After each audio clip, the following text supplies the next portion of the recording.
যদি হঠাৎ বাংলাদেশে ফেসবুক, ইউটিউব, ইনস্টাগ্রামের মতো অ্যাপ বন্ধ হয়ে যায়, কি হবে ভেবে দেখেছেন? ঠিক এমনটাই হয়েছে নেপালে এবং তার পরিণতি ভয়াবহ। তো এ নিয়ে আলোচনা করব, তো চলুন ভিডিওটি শুরু করা যাক। অন্ততপক্ষে ১৯ জন নিহত এবং ১২ জনের মতো মানুষ আহত হয়েছে নেপালে। রাজনৈতিক দুর্নীতি ও সরকারের সামাজিক যোগাযোগ মাধ্যম নিষেধাজ্ঞার বিরুদ্ধে হওয়া বিক্ষোভকারীদের সঙ্গে নিরাপত্তা বাহিনীর সংঘর্ষে হাজারো মানুষ নিজেদের জেনারেশন জেড পরিচয়ে পার্লামেন্ট ভবনের কাছে জড়ো হয়েছে, যেখানে তারা ফেসবুক, এক্স ও ইউটিউব সহ বিভিন্ন প্ল্যাটফর্ম নিষিদ্ধের সিদ্ধান্ত এবং সরকারের প্রতি সামগ্রী অসন্তোষের বিরুদ্ধে প্রতিবাদ জানায়। নেপালের যোগাযোগ মন্ত্রী পৃথ্বী সুবা বিবিসিকে বলেন, পুলিশকে জোরপূর্বক ব্যবস্থা নিতে হয়েছে, যার মধ্যে ছিল পানি, কামান, লাঠিচার্জ ও রাবার বুলেট। সরকার বলছে এগুলো ভুয়া খবর। ঘৃণামূলক বক্তব্য ও অনলাইন প্রতারণা রোধে সামাজিক যোগাযোগ মাধ্যম নিয়ন্ত্রণ প্রয়োজন।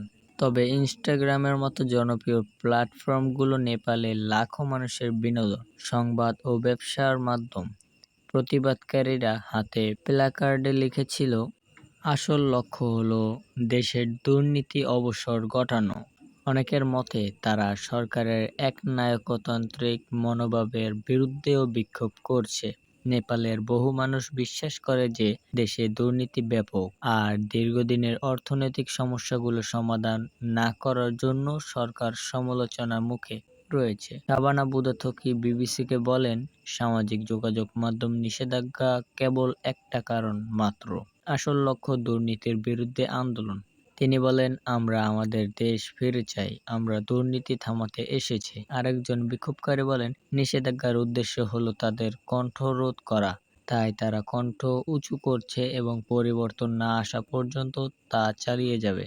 বিক্ষোভকারীরা যখন পার্লামেন্টের কাছাকাছি সীমিত এলাকায় ঢুকে পড়ে, কেউ কেউ দেয়াল টপকে যায়। কাঠমান্ডু ভ্যালি পুলিশের মুখপাত্র শেখর খানাল জানান, রাজধানীতে ১৭ জন নিহত হয়েছেন। তিনি এএফপিকে বলেন, প্রতিবাদকারীরা সীমিত এলাকায় প্রবেশ করলে টিয়ার গ্যাস ও পানি কামান ব্যবহার করা হয়। একটি হাসপাতালের কর্মকর্তা রঞ্জনা নেপাল জানান, টিয়ার গ্যাস হাসপাতালেও ঢুকে পড়েছিল, যার ফলে চিকিৎসকদের কাজ করা কঠিন হয়ে পড়ে। তিনি বলেন, আমি হাসপাতালের ভিতরে কখনো এত ভয়ঙ্কর পরিস্থিতি দেখিনি।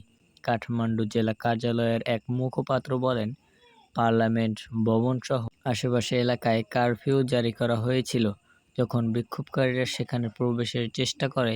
পূর্বাঞ্চলীয় শহর ইটাহারিতেও কারফিউ ঘোষণার পর বিক্ষোভ চলাকালে ২ জন নিহত হয়েছে এবং স্থানীয় পুলিশ জানায়। নেপাল সেনাবাহিনীর মুখপাত্র রাজারাম বসনেত বিবিসিকে বলেন, কারফিউ জারির পর রাস্তায় সেনাদের একটি ছোট ইউনিট মোতায়েন করা হয়েছে।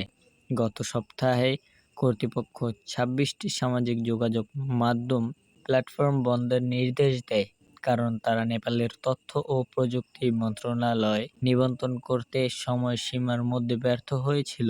শুক্রবার থেকে ব্যবহারকারীরা এসব প্ল্যাটফর্মে প্রবেশে সমস্যা অনুভব করছেন।